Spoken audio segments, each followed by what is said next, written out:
Bonjour à tous et bienvenue sur ma chaîne pour cette nouvelle vidéo.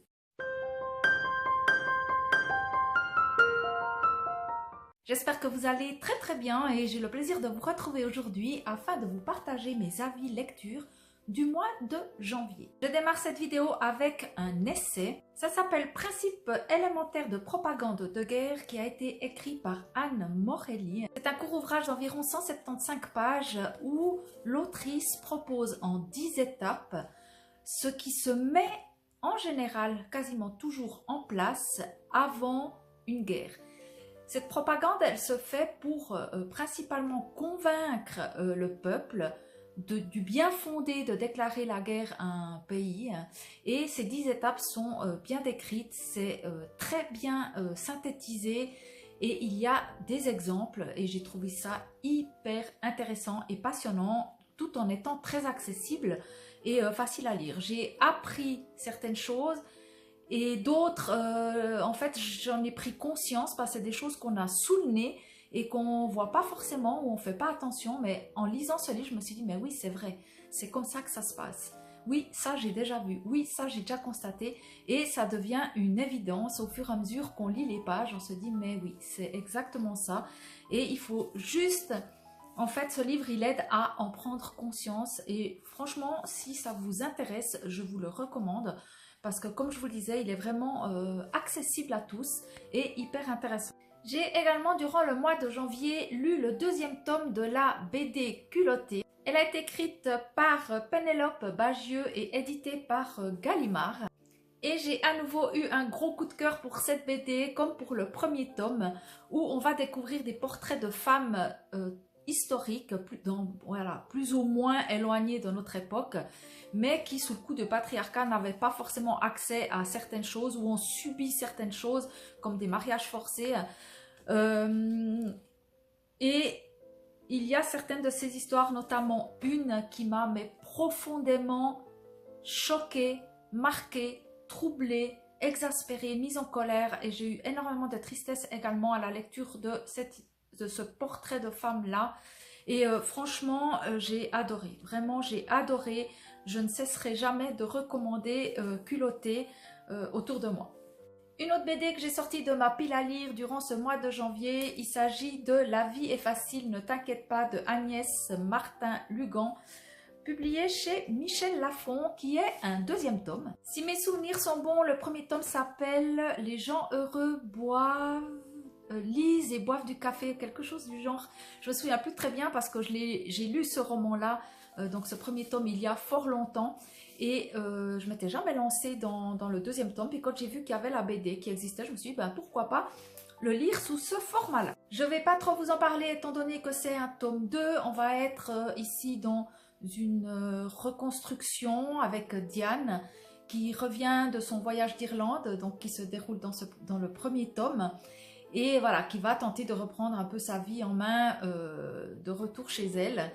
Et voilà, je ne peux pas trop vous en parler pour pas vous spoiler, mais j'ai beaucoup aimé. Il y a ce côté romance, les doutes qu'on peut avoir dans la vie, se reconstruire, ne pas juger trop rapidement, les apparences parfois peuvent être trompeuses, et puis voilà, être peut-être plus à même de poser des questions quand on n'a pas de réponse, puis que ça nous torture, pourquoi pas aller directement auprès des gens concernés pour demander des explications, et puis voilà, se sortir ces doutes de la tête. Bref, plein de petites thématiques comme ça qui sont disséminées dans cette BD et que j'ai beaucoup aimé. J'ai énormément apprécié aussi le coup de crayon, la coloration utilisée parce que les couleurs sont un peu pastel comme ça, assez douces.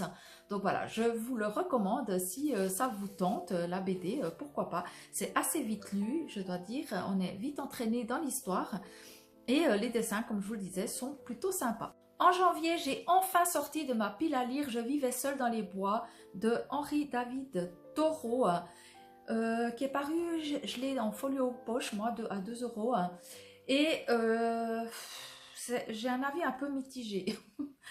J'ai un avis un peu mitigé parce que certains aspects du livre m'ont fortement séduite, certaines réflexions que fait l'auteur par rapport à sortir de la civilisation, à vivre seul dans la nature et tout ça. Moi, je suis très adepte à ce genre de choses. on pourra en reparler si vous voulez, mais je suis voilà, très arrêtée sur certains trucs au niveau du rythme de vie qu'on mène, de la consommation et tout ça. Et par d'autres moments, ça m'a paru un peu long, un peu redondant, un peu inutile. Il y a pas mal de petits détails sur les dépenses, sur... Alors je comprends bien, ça amène quand même à une réflexion de, voilà, de vivre comme ça m'a coûté tellement moins cher que de vivre autrement. Mais au niveau du fond, j'ai bien aimé, au niveau de la forme, un petit peu moins. J'ai également lu au mois de janvier La dernière nuit du monde de Laurent Godet. On est ici dans une pièce de théâtre assez particulière. C'est assez court, hein, ça fait pas 70 pages. Et pourtant, c'était hyper intéressant parce que le postulat de départ, c'est l'humain a décidé d'abolir la nuit. L'humain a donc décidé d'abolir la nuit, c'est-à-dire qu'il n'y a plus de temps de repos. Les gens prennent une pilule tous les jours qui leur permet de ne dormir que 45 minutes et d'être en pleine forme, ce qui veut dire que l'activité humaine peut tourner jour et nuit sans forcément avoir besoin de se reposer. Donc voilà, on est de nouveau un petit peu dans la thématique de la consommation. On continue à faire tourner tout à haut régime et je ne vais pas vous en dire beaucoup plus parce que justement c'est très court, c'est une très très courte pièce de théâtre, mais j'ai trouvé vraiment la thématique super intéressante, j'ai beaucoup aimé. J'ai également réussi à sortir de ma pile à lire un roman qui traîne depuis l'année passée, je voulais le lire l'hiver passé, j'avais pas réussi, hein. C'est « Et le bonheur arriva du froid » de Carole Cerutti qui est paru aux éditions Eyholz, je ne sais pas si on dit comme ça, et j'ai passé un excellent moment de lecture. L'avenir semble tout tracé pour Mary. Le jour de ses 30 ans, elle va prendre la succession de son père au poste de PDG de leur entreprise familiale.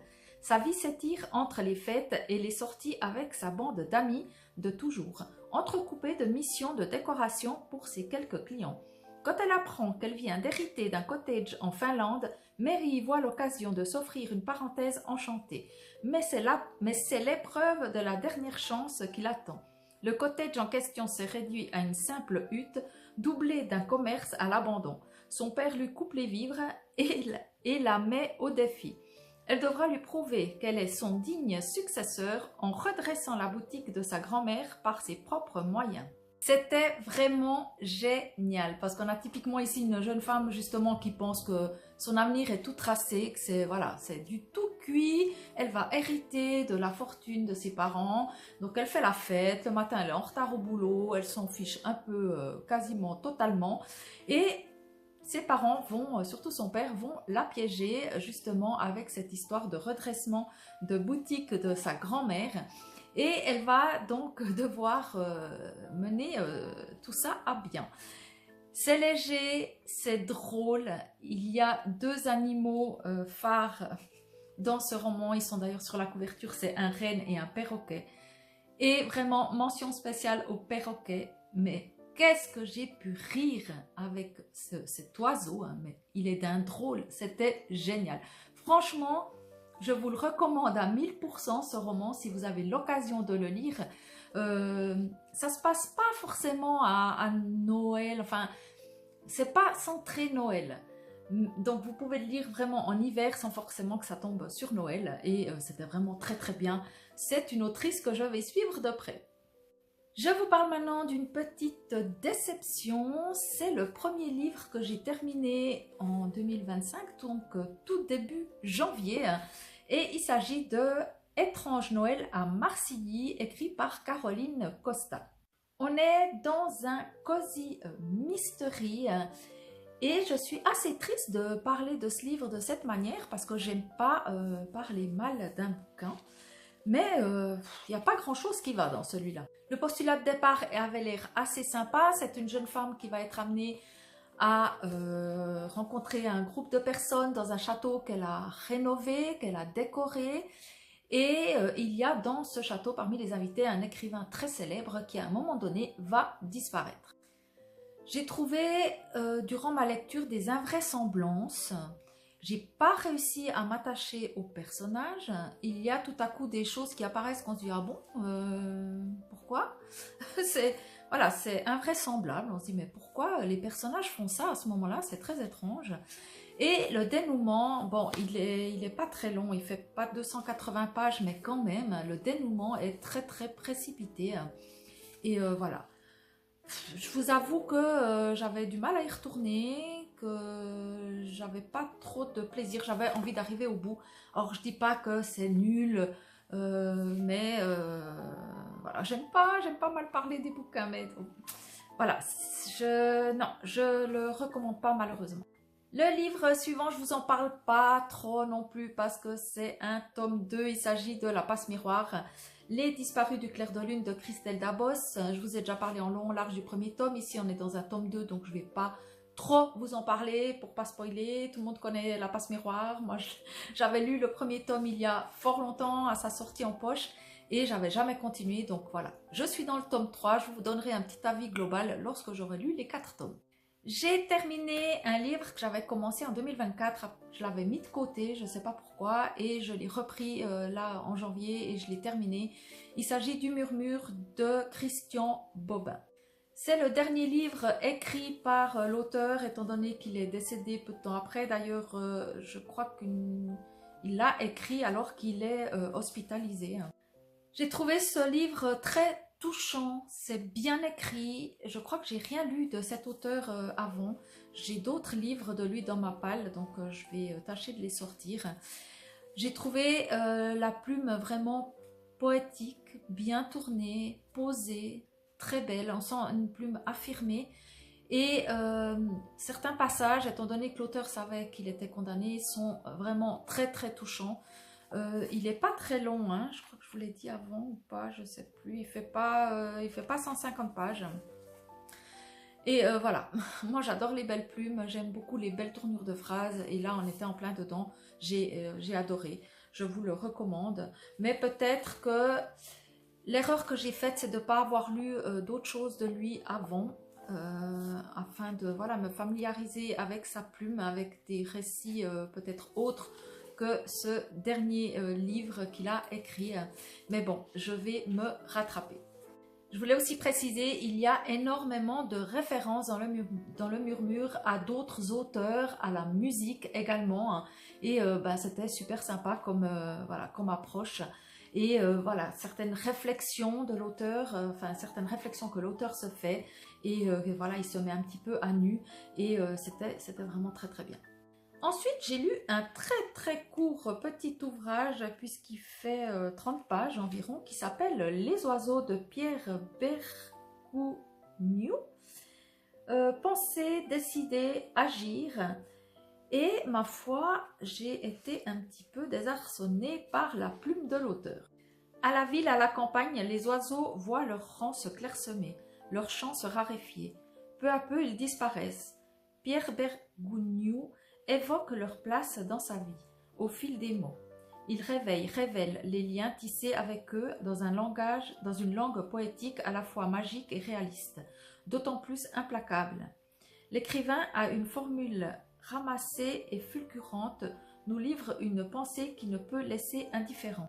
Alors là aussi, le fond m'a plu, la forme un peu moins. J'ai décroché par moments où c'est la plume qui a pas, voilà, j'ai pas accroché à la plume malheureusement, malgré que le sujet voilà était sympa, vous savez peut-être ou pas, moi tout ce qui est animaux, nature, tout ça, voilà, ça m'attire et j'ai vraiment, ce livre je l'ai vu passer nulle part, je l'ai chopé au passage lors d'une de mes flâneries en bibliothèque. Il était mis en évidence et je me suis dit tiens pourquoi pas, mais voilà, j'ai vraiment eu du mal avec la plume. J'ai ensuite lu un recueil de poésie qui s'appelle Mes forêts de Hélène Dorion, que j'avais acheté courant de l'année passée. D'ailleurs elle est programmée au bac, ce recueil de poésie est programmé au bac, a été programmé au bac en 2024 et j'en avais entendu vraiment du bien, donc je me suis procuré l'ouvrage et je suis mi-figue mi-raisin. Autant certains poèmes, certains passages m'ont beaucoup plu, autant d'autres pas du tout. Je suis restée en dehors en fait. J'ai peut-être pas compris la poésie de Hélène Dorion. On va être ici dans la poésie en prose. Déjà, je suis pas très adepte de la poésie en prose, malgré que parfois, oui, j'accroche, mais en règle générale, c'est pas trop ma came. Et c'est vrai que je suis très sensible à la musique de la poésie, c'est-à-dire au rythme que peut donner un poète ou une poétesse à un poème. Et oui, c'est de la musique, quelque part. Quand vous lisez à voix haute, il se passe quelque chose, c'est musical, même si parfois il n'y a pas de rime.